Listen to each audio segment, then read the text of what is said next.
تھا کہ ایک دشمنی سی پیدا ہو جاتی تھی دل میں حضور کے خلاف اور صادق الایمان مسلمانوں کے خلاف، کہ یہ انہوں نے ہمیں مشکل میں ڈال دیا ہے۔ ہم ایمان لائے تھے، ہمیں کیا پتا تھا کہ ایمان کے تقاضے یہ ہوں گے؟ ہم سمجھے تھے بس ایک عقیدہ ہے، بدل لیا، اللہ اللہ خیر صلی اللہ۔ یہ تقاضے تو بڑے بھاری ہیں، ان کو پورا کرنا تو آسان نہیں ہے۔ وہ جو اقبال کہتا ہے تو بچا بچا کے نہ رکھ اسے، تیرا آئینہ ہے وہ آئینہ کہ شکستہ ہو تو عزیز تر ہے نگاہ آئینہ ساز میں۔ جان اور مال بچاؤ نہیں، خرچ کرو۔ آئینہ ٹوٹا ہوا کس کو پسند آتا ہے؟ اللہ کو تو تمہاری ٹوٹی ہوئی لاش زیادہ پسند ہے بنسبت تمہارے زندہ وجود کے۔ حضرت حمزہ کی لاش جب آئی تھی حضور کی نگاہوں کے سامنے، ناک کٹی ہوئی ہے، کان کٹے ہوئے ہیں، پیٹ چاک کر کے کلیجہ چبایا گیا ہے، اللہ کی نگاہ میں اس کٹے پھٹے جسم کی جو قدر ہوگی اس کا ہم اندازہ نہیں کر سکتے۔ تو بچا بچا کے نہ رکھ اسے، تیرا آئینہ ہے وہ آئینہ کہ شکستہ ہو تو عزیز تر ہے نگاہ آئینہ ساز میں۔ آئینہ ساز اللہ ہے۔ تو ایک تو دشمنی ہو جاتی تھی رسول سے، اور اس میں ایک خاص واقعہ میں آپ کو بتا دوں۔ حضور نے مدینے تشریف آوری کے 6 مہینے کے بعد 7ویں مہینے سے چھوٹے چھوٹے چھاپا بار دستے بھیجنے شروع کر دیے to threaten the lifeline of Mecca. مکے کی جو ساری معیشت تھی وہ تجارت پر تھی، اور اگر آپ تاریخی حیثیت سے جاننا چاہیں کہ یہ لنک بن گئے تھے trade between east and west. دیکھیے جب تک نہر سویز نہیں تھی تو مشرق و مغرب کے درمیان سمندری راستہ تو کوئی نہیں تھا۔ ابھی 1498 جب آئے گا، کوئی 1000 برس کے بعد، تب وہ راستہ جو ہے ملے گا انسان کو کہ round the Cape of Good Hope, افریقہ کی جنوب تک جا کے پھر جاؤ تو مشرق کا راستہ کھلا ہے۔ تو ہوتا کیا تھا، یورپ سے سامان تجارت آیا اور شام کے ساحل پر اتر گیا۔ ادھر ایسٹ انڈیز سے جاوا، سماٹرا، ہندوستان، چائنا، ادھر سے مال آیا سمندر کے راستے سے اور یمن کے ساحل پر اتر گیا۔ And between these 2 points caravans of the Quraysh, they were going to and fro۔ جنوب میں گئے، سردیوں کے زمانے میں وہ جاتے تھے جنوب میں، گرمی کم ہوتی تھی یمن کی طرف، وہاں سے مال اٹھایا اور چلے اب شام تک پہنچ کر شام کے ساحل پر پہنچا دیا۔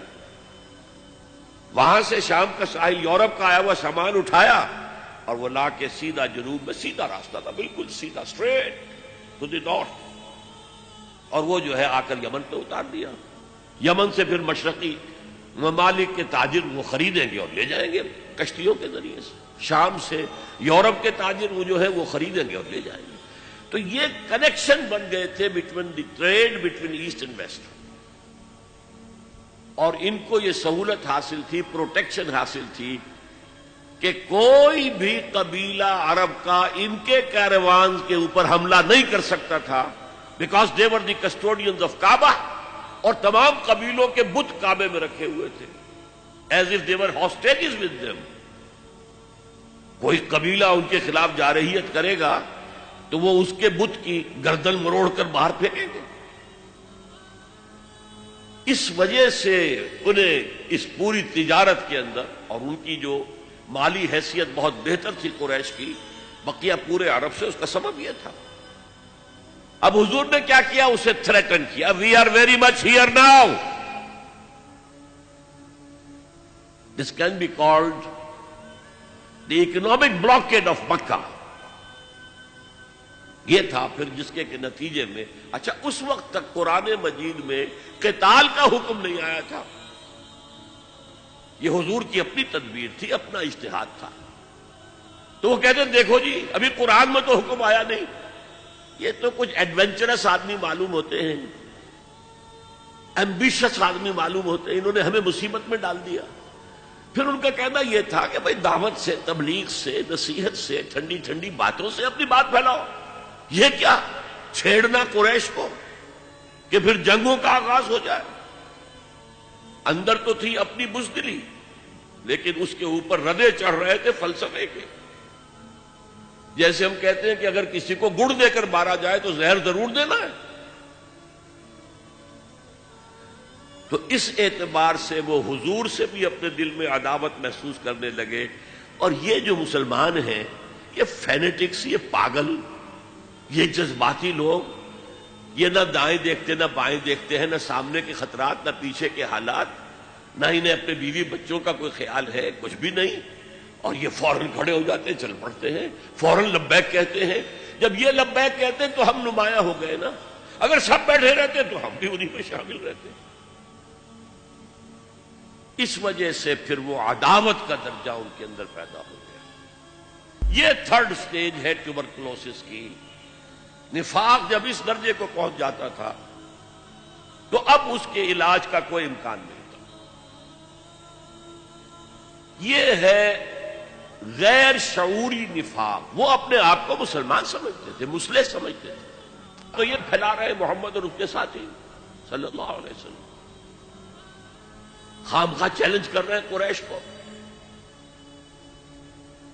یہ انداز جیسے کہ سورہ بقرہ کے دوسرے رکوع میں ہے، وَإِذَا قِيلَ لَهُمْ لَا تُفْسِدُوا فِي الْأَرْضِ قَالُوا إِنَّمَا نَحْنُ مُصْلِحُونَ. جب ان سے کہا جاتا تھا دیکھو اللہ کے دین کو قائم کرنے کے لیے ایک جمعیت فراہم ہوئی ہے، اس کے امیر محمد ہیں صلی اللہ علیہ وسلم، اور اب عالمی اصلاح کا ایک پروگرام پیش نظر ہے، تم اس جماعتی زندگی میں رکھنا ڈال رہے ہو تو گویا کہ فساد مچا رہے ہو. وہ کہتے نہیں، ہم تو جی اصلاح چاہتے ہیں، مصلحین نہیں. یہ فساد تو تم مچا رہے ہو، جنگیں تم نے شروع کر دی ہیں.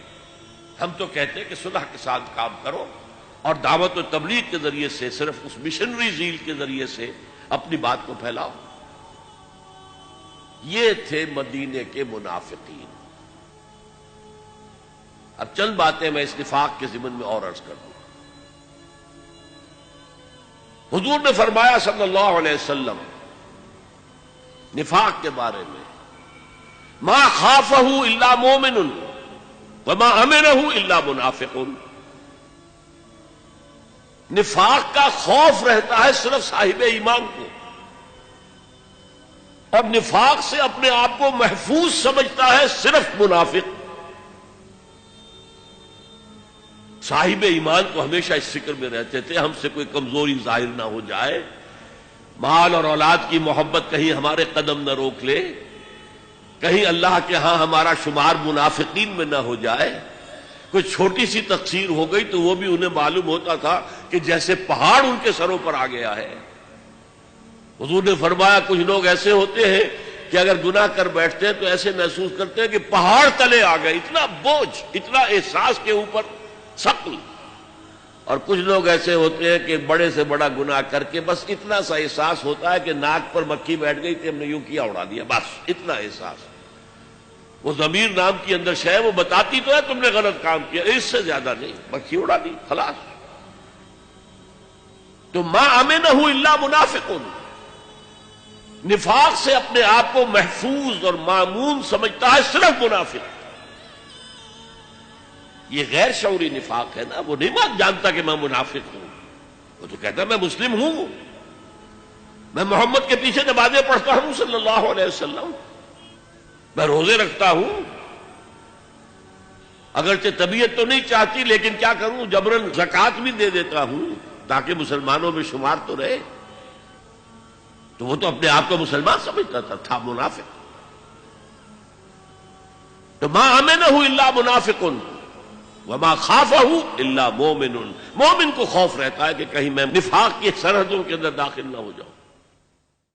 هي الحلقات تحفظني بآيات من القرآن، هي الحلقات تملأني بحب المصطفى العدنان.